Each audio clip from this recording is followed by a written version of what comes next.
Vous écoutez Radio Taïwan International et c'est l'heure des musées.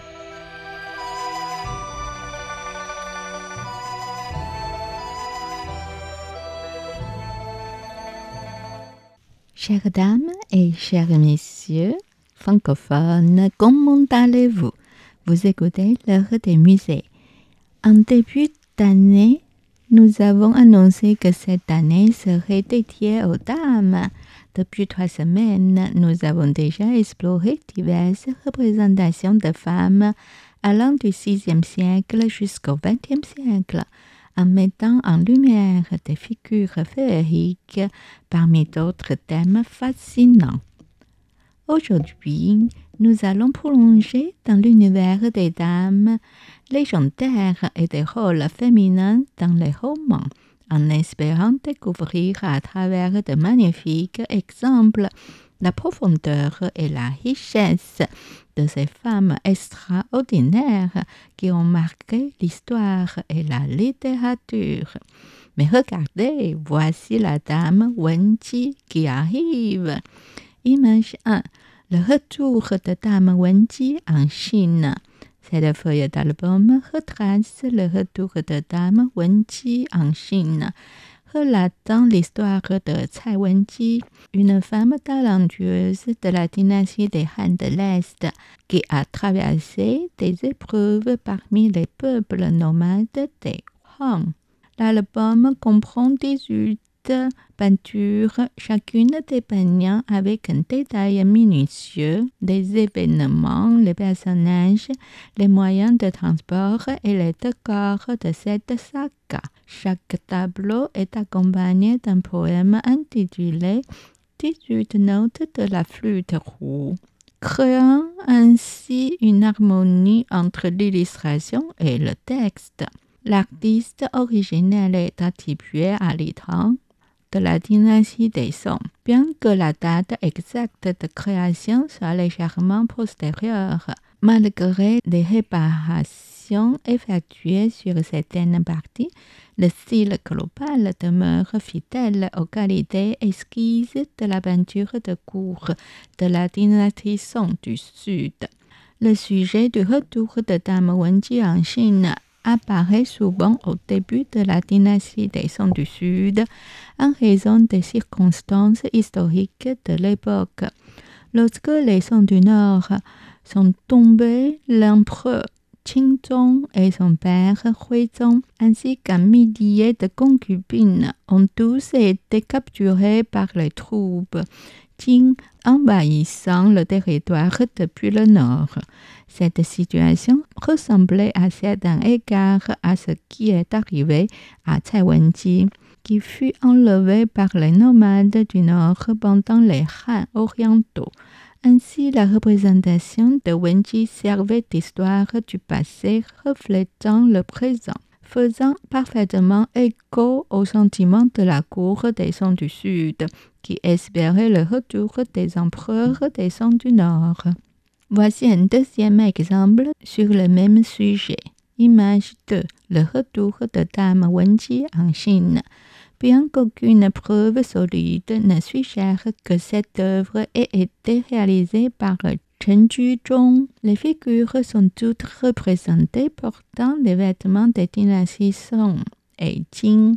Elle correspond également au style réaliste de la peinture Song, suggérant fortement une œuvre fine de la main d'un peintre de cour. Cette œuvre ne porte ni sceau ni signature de l'artiste, mais l'attribution ancienne est à Chen Juzhong. Après Wenji, voici la nymphe de la rivière Luo, Luo Shen, également connue sous le nom de Fu Fei, est la fille de Fu Xi, une déesse mythologique chinoise. Elle se serait noyée dans les eaux de la rivière Luo et est devenue la déesse de cette rivière, d'où le nom Luo Shen. Sous la dynastie Cao Wei, Cao Zhi écrivit un poème intitulé L'Ode de la nymphe de la rivière Luo, dans lequel il célébrait la déesse Luo. En conséquence, sa belle-sœur Zhen fut considérée comme la réincarnation de la déesse l'eau. Image 3. Nymphe de la rivière l'eau. À la surface du vaste fleuve, l'eau ondule et fait des vagues, et au milieu des nuages fumants se dresse une beauté vêtue de blanc, tenant un éventail peint de motifs paysagers à la silhouette fine et élancée, à l'allure digne, au dessin complexe, arrondi et gracieux, et dont l'écharpe s'envole et volette. Ce n'est pas une femme ordinaire, car elle marche sur les nuages et le vent. L'inscription de Nizan de la dynastie Yuan nous apprend que le personnage de la peinture est Luo Shen, la beauté féminine idéale immortalisée par le Luo Shen Fu, l'ode à la déesse de la rivière Luo de Cao Zhi. Dans de nombreuses peintures du sujet Luo Shen Fu, certaines mettent l'accent sur les scènes narratives du dragon et des nuages, tandis que la présente peinture est dominée par une seule figure, ce qui vise à mettre en évidence la spiritualité de la déesse. Wei Zhouding était originaire de Tiantai dans la province du Zhejiang, qui s'est spécialisé dans les paysages, les figures et les peintures de frontières. L'artiste a utilisé une encre simple et légère pour délimiter les collines au loin, rendant la rivière plus ouverte et plus fraîche. La peinture est principalement composée de lignes blanches fines, longues et douces, avec de l'encre légère et qui fait ressortir l'élégance tranquille du protagoniste qui est tout à fait hors du monde. Image 4. Éventail rond de la dame Pan. Le titre de ce tableau ne correspond pas au texte historique et reflète probablement une mauvaise interprétation par un personnage ultérieur. La dame Pan, Panji, est en fait Pan Zhao, qui a aidé son frère aîné Pan Gu à compléter le livre des Han. Elle était une historienne et une figure littéraire remarquable de la dynastie Han de l'Est. Cependant, le personnage principal de cette peinture est la véritable dame Pan, Pan Jieyu, qui était la grande tante de Pan Zhao, excellent depuis l'enfance dans la poésie et la prose fu. Elle fut choisie par l'empereur Chen Di des Han pour faire partie de sa cour, obtenant d'abord le titre de pucelle junior. Peu de temps après, elle fut promue au rang de Jieyu, belle favorisée. Appréciée par l'empereur, elle restait néanmoins humble et digne. L'histoire de la démission de Jieyu fut non seulement louée à l'époque, mais est également devenue un thème classique pour les peintres didactiques représentant des femmes vertueuses et talentueuses. Vers la fin de son règne, l'empereur Chengdi s'enticha d'une autre femme, Zhao Feiyan, ce qui conduisit progressivement à la perte de faveur de Pan Jieyu.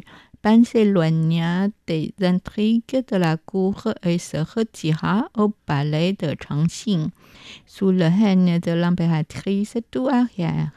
Vivant dans la solitude, elle composait l'ode sur l'autodeuil, l'ode sur la confection des vêtements et chansons en manière de doléance. Pour exprimer ses émotions, ses écrits continuèrent à émouvoir les lecteurs à travers les âges. Dans cette peinture, la belle favorisée Pan est représentée triste et mélancolique, tenant un éventail rond et se tenant seule sous un palmier. Son maquillage soigné et sa pose élégante expriment un sentiment de désillusion et de tristesse, Devant elle, on aperçoit une plante mauve, probablement pour suggérer la scène se déroule à la fin de l'été ou au début de l'automne, lorsque les plantes commencent à se faner, symbolisant également le déclin de sa vie. Bon, on va s'arrêter là pour aujourd'hui.